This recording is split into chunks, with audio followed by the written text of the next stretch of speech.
How much thrust does a prop produce if you spin it backwards?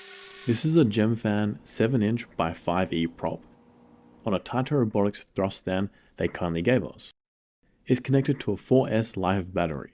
Spinning up and down the speed range in a stepwise fashion resulted in spinning forwards consistently producing higher thrusts, with the maximum thrust forwards being 0.81 kilograms force, while backwards it was 26% less at 0.59 kilograms force. There was a little hysteresis effect for each of the runs where spinning upwards produced slightly more thrust than spinning down. That is likely because of the voltage sag of the battery over time. Spinning forwards typically resulted in around 30 to 50% more thrust per watt than spinning backwards. Still, the prop did pretty well spinning in the opposite direction to what it was designed for, and you could still probably fly with the prop backwards. Peace out, amigos.